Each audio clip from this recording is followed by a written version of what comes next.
पहले ये बताओ कि जिसे हम झूठी गीता कहते हैं वो कब लिखी गई थी? द्वापर में लिखी गई कि द्वापर के मध्य में लिखी गई कि अंत में लिखी गई? अंत में लिखी गई।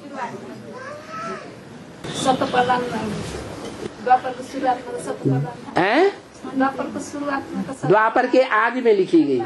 द्वापर के आदि में सतो प्रधान द्वापर था या तमो प्रधान द्वापर था? है सतो प्रधान था। तो गीता के श्लोक भी सतो प्रधान रहे होंगे या तमो प्रधान रहे होंगे? है सतो प्रधान श्लोक हैं, लेकिन उन सतो प्रधान श्लोकों को बाद में जो मनुष्य पैदा हुए उनके शिष्य, उन्होंने उसमें विकारी बुद्धि होने के कारण उनका निरर्थक अर्थ कर दिया। क्या अर्थ का अनर्थ कर दिया। वो अर्थ का जो अनर्थ हुआ है द्वापर और कलयुग में, वो झूठी गीता हो गई।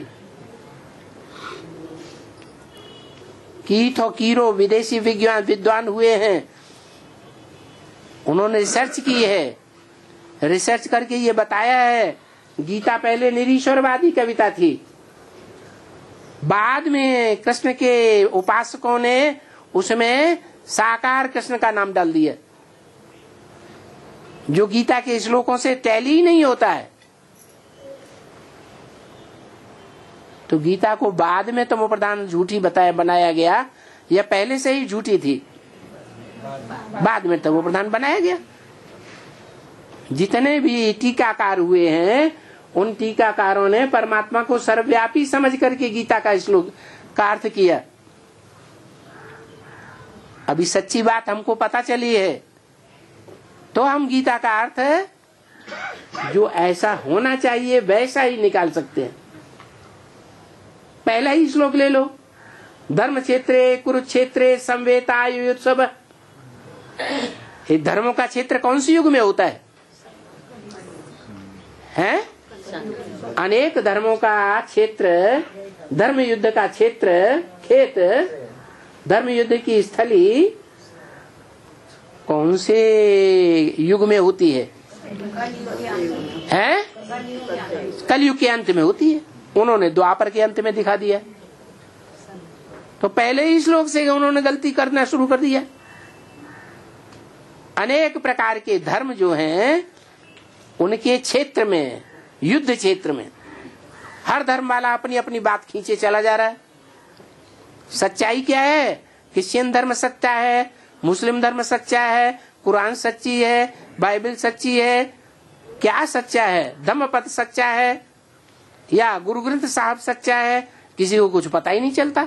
युद्ध हो रहा है लगातार। उन धर्मों के आधार पर जो कर्मकांड तैयार किए गए हैं कि ऐसे ऐसे कर्म करना चाहिए। जैसे कोई मुर्दा हो जाता है, शरीर छोड़ जाता है, तो क्रिश्चियन कहते हैं उसे गाड़ देना चाहिए, मुसलमान कहते हैं गाड़ देना चाहिए, पारसी लोग कहते हैं नहीं उसे तालाब के किनारे छोड़ देना चाहिए, हिंदू लोग कहते हैं नहीं उसे आग में जला देना चाहिए। तो ये धर्म क्षेत्र कर्म क्षेत्र नहीं हुआ। धर्मों के आधार पर अनेक प्रकार के जो कर्मकांड चले हुए हैं, उन कर्मकांडों के आधार पर सब आपस में लड़ रहे हैं। हिंदुस्तानी आदमी अंग्रेजों के बीच में पहुंच जाए और वहां अपनी रीत रस्म चलाना शुरू कर दे तो टेढ़ी आंख से देखते हैं, कानी आंख से देखते हैं। अंग्रेज अगर हिंदुओं के बीच में आ जाए, हिंदुओं के मोहल्ले में, और वो अपना क्रियाकर्म करना शुरू करें तो हिंदू लोग उनको कानी आंख से देखते हैं। ये अंदर अंदर युद्ध नहीं चल रहा है। धर्मों का युद्ध अलग चल रहा है, धर्मों के आधार पर जो कर्मकांड बनाए हैं उनका युद्ध अलग चल रहा है। और